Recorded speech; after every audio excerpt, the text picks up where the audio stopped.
प्रिय बच्चों, नमस्कार। मैं सीपी सर आज की कक्षा जो कक्षा 10 के लिए है गणित पढ़ा रहा हूँ। आप सभी का स्वागत है। जैसा कि मैंने अपने ग्रुप के मैसेज में दिया है कि आप सभी लोग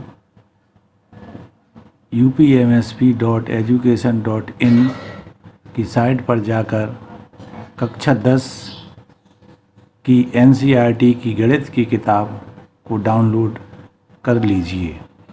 मैं आशा करता हूँ कि आप सभी ने गणित की किताब डाउनलोड कर ली होगी। तो गणित की किताब में पहला चैप्टर है वास्तविक संख्याएं, रियल नंबर्स। तो इस चैप्टर को पढ़ने से पहले मैं कुछ परिभाषाएं आप लोगों को बताना चाहता हूं। जैसा कि आप ये नोट्स देख रहे हैं, आपके स्क्रीन पर है। इसमें से कुछ परिभाषाएं मैंने दी हैं। उन परिभाषाओं को आप नोट करके अपनी नोटबुक में कॉपी पर लिख लें और उन्हें याद करें। पहली परिभाषा है प्राकृतिक संख्याएं। प्राकृतिक संख्याएं किन्हें कहते हैं? वे संख्याएं जो गिनने में प्रयुक्त होती हैं उन्हें प्राकृतिक संख्याएं कहते हैं। नेचुरल नंबर्स जैसे 1, 2, 3, 4 आदि जो गिनने में प्रयुक्त होती हैं उनको प्राकृतिक संख्याएं कहते हैं। दूसरी परिभाषा है पूर्ण संख्याएं। यदि प्राकृतिक संख्याओं के साथ शून्य को भी सम्मिलित कर लिया जाए तो इस प्रकार जो संख्याएं प्राप्त होती हैं उन्हें पूर्ण संख्याएं कहते हैं। जैसा कि आप स्क्रीन पर देख रहे हैं कि 0, 1, 2, 3, 4, 5 आदि ये सभी पूर्ण संख्याएं हैं। अगली परिभाषा है धन पूर्णांक, पॉजिटिव इंटीजर्स।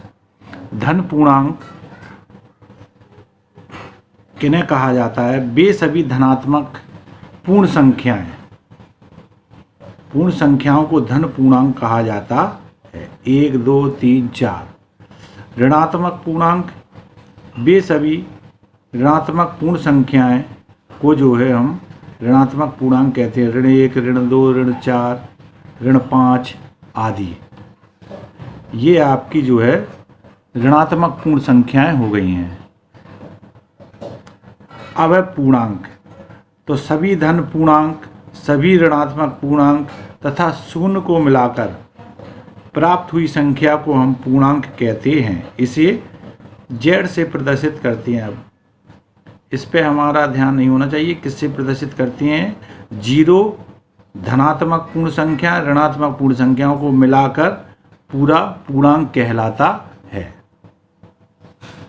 अब है परिमेय संख्याएं।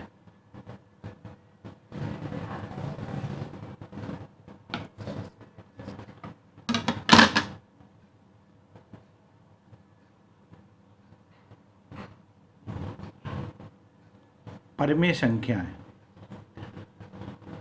रैशनल नंबर वे संख्याएं जिन्हें p/q के रूप में लिखा जा सकता है, जहां p तथा q एक पूर्णांक हैं और q 0 नहीं होना चाहिए। जैसे कि 1 को 1/1 लिखा जा सकता है p/q के रूप में। ऋण 5 को भी हम ऋण 5/1 लिख सकते हैं। 3/5, 4/12, ऋण 1/2, ऋण 7/10 आदि ये सभी परिमेय संख्याएं, क्योंकि इनको p/q के रूप में लिखा जा सकता है। अपरिमेय संख्याएं वे संख्याएं जिन्हें p/q के रूप में नहीं लिखा जा सकता है उनको अपरिमेय संख्याएं कहते हैं। जैसे √2, √5, √7 ये पाई है। इसको पाई कहा जाता है, सभी लोग नोट कर लेंगे, पाई इसको कहा जाता है। और ये जो निशान लगा हुआ है ये करनी का निशान है, √7, करनी 7। तो इनके अंदर यानी अभाज्य संख्याएं रहती हैं तो उन्हें हम जो है अपरिमेय संख्याएं कहते हैं। अब है जैसा कि ये पहला पार्ट है वास्तविक संख्याएं। तो वास्तविक संख्याएं किन्हें कहती हैं? वे संख्याएं जो सभी परिमेय संख्याएं और सभी अपरिमेय संख्याओं को मिलकर बनती हैं उन्हें वास्तविक संख्याएं कहते हैं। या वे संख्याएं जिनका पूर्ण वर्ग धनात्मक होता है उन्हें परिमेय वास्तविक संख्याएं कहते हैं, उन्हें वास्तविक संख्या कहते हैं। इन्हें R से प्रदर्शित करते हैं। अब आप किताब में देखेंगे उसमें परिमेय नंबर 1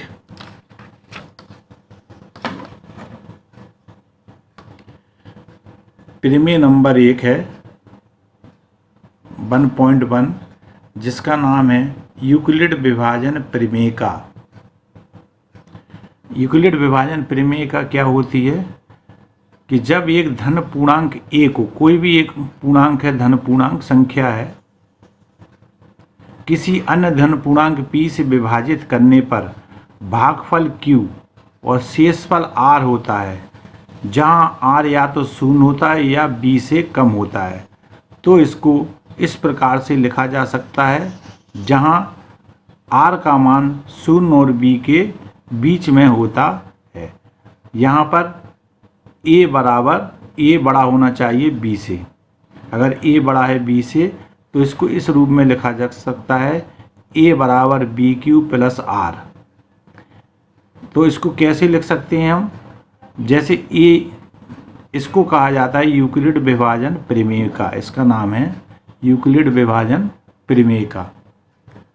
तो इसमें जैसे हम किसी संग भाग देते हैं तो ये यहाँ पर जो चीज़ लिखी जाती है ये रफकार है, इसको कहते हैं भाजक, और जिसमें भाग दिया जाता है वो कहलाता है भाज्य, और यहाँ जो आता है इसको कहते हैं भागफल, और नीचे जो बचता है शेषफल।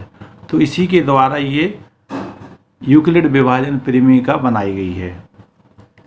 जैसे भाज्य बराबर भाजक गुणा भागफल प्लस शेषफल, इसको ही हम यूक्लिड विभाजन परिमेयिका कहते हैं।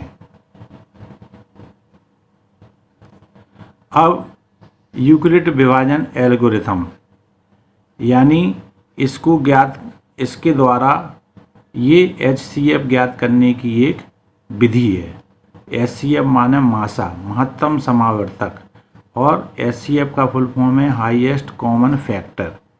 इसके 2 चरण होते हैं। जैसे मान लिया कि C और D 2 धनात्मक पूर्णांक हैं, C बड़ा है D से, इसका हमें HCF ज्ञात करना है। तो इसमें पहला चरण है,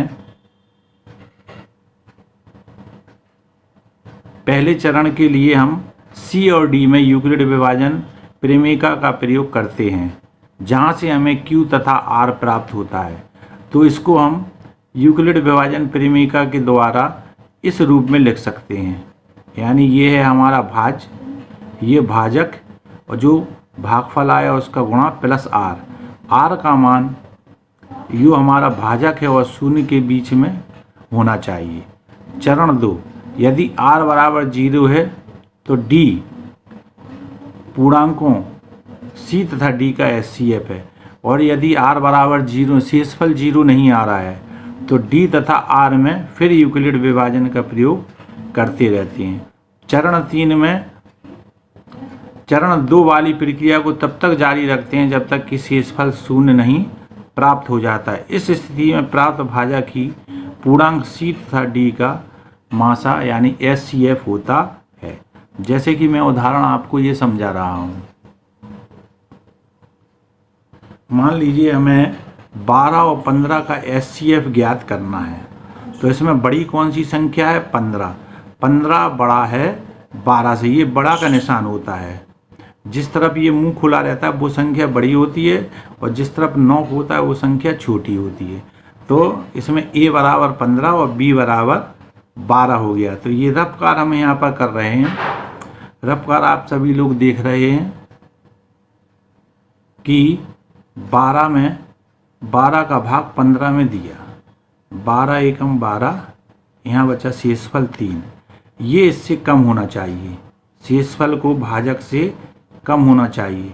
अब जो भाजक है फिर यहाँ उतार लेते हैं और इस शेषफल का भाग भाजक में देते हैं। 4 बार गया, 3 चौके 12, शेषफल 0 आ गया। तो पहला चरण क्या है? पहला चरण ये है, यानी 15 12 का एक बार गुणा प्लस 3 शेषफल बचा, पहला चरण। फिर दूसरा चरण क्या हो गया? 12 आपका भाज्य हो गया और 3 भाजक है, कितनी बार भाग गया? 4 बार, शेषफल 0 आ गया। तो इस स्थिति में भाजक कितना है? 3। भाजक कितना है?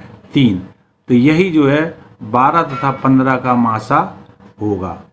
तो मैं आशा करता हूँ कि ये आप लोग सभी लोग नोट कर लेंगे अपनी कॉपी पर और ये परिभाषाएं याद कर लेंगे। फिर मैं एक बार इनको दोहराता हूँ, आप लोग समझ लें।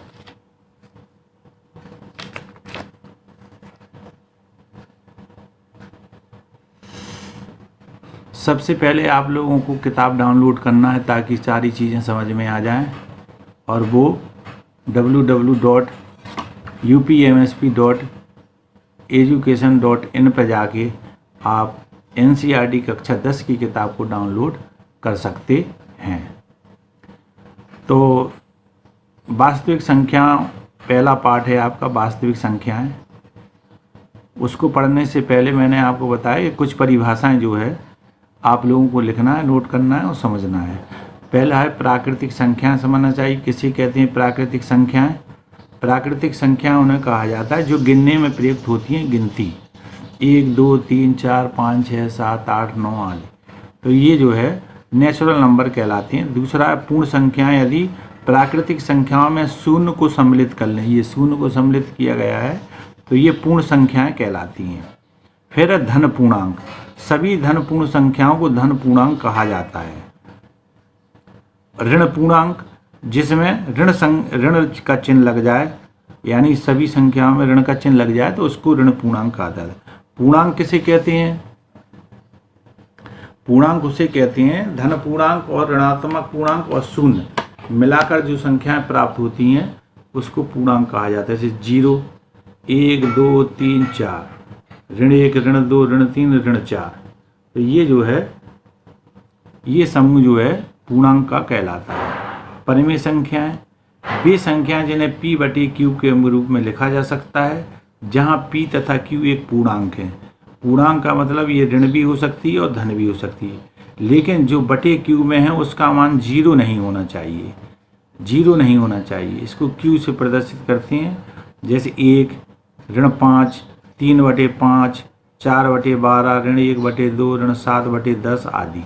ये सभी p/q के रूप में लिखी जा सकती है, इसलिए ये जो है आपकी परिमेय संख्या है। अपरिमेय संख्या वे संख्या जिन्हें p/q के रूप में नहीं व्यक्त नहीं किया जा सकता है, उनको हम जो है अपरिमेय संख्या कहते हैं, जैसे √2 √5 पाई आदि। वास्तविक संख्या कहने कहते हैं वे संख्याएं जो परिमेय संख्या और अपरिमेय संख्या को मिलकर प्राप्त होती हैं, वो वास्तविक संख्याएं कहलाती हैं। ठीक है, इन्हें R से प्रदर्शित करते हैं। ये सारी परिभाषाएं आप लोग नोट कर लेंगे। और फिर इसमें जो है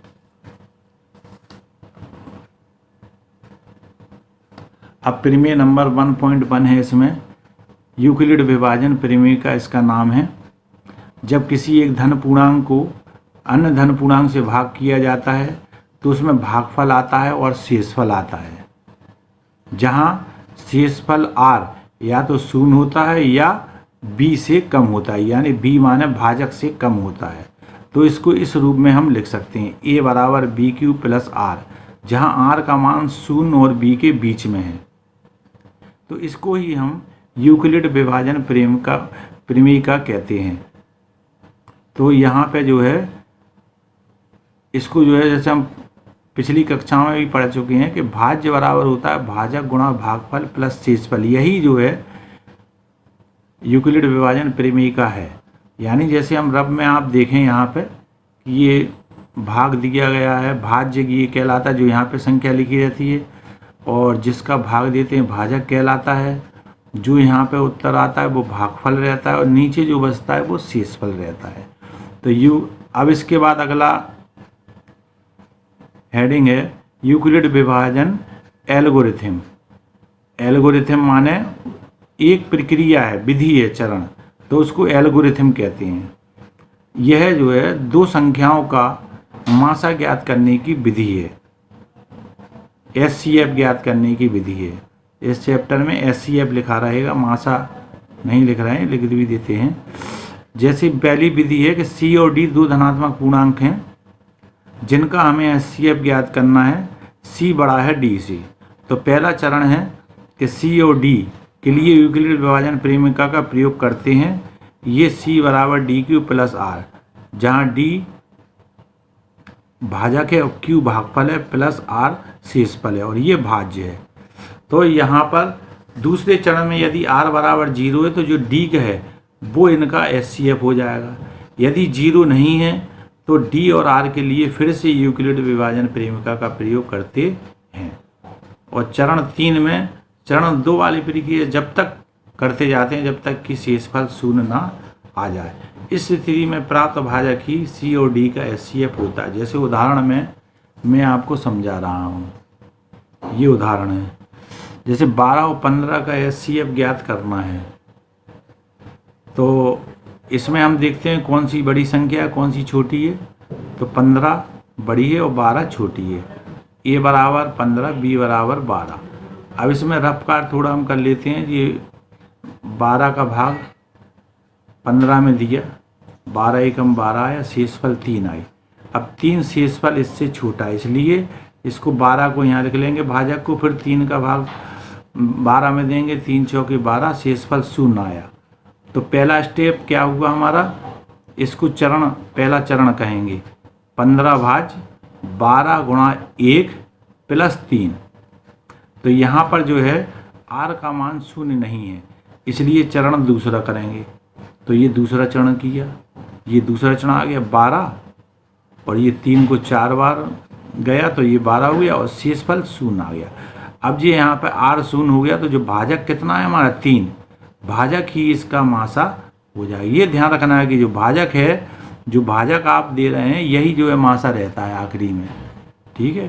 तो अभी तक जो हमने पढ़ाया इसको आप लोग नोट करेंगे, और जो चीज़ समझ में नहीं आई है आप ग्रुप में जाके टाइप करके उसको भेज सकते हैं। पढ़ाई से संबंधित ही इस ग्रुप में आप लोग अपनी चीज़ें डालें, और कोई व्यर्थ की बातें इसमें ना भेजें। आज की क्लास के लिए धन्यवाद। कल हम प्रश्नावली 1.1 पढ़ेंगे। सभी लोग किताब डाउनलोड कर लें और उससे ये देखते जाएं नोट्स, इनको जो है नोट कर लें कॉपी पर। धन्यवाद।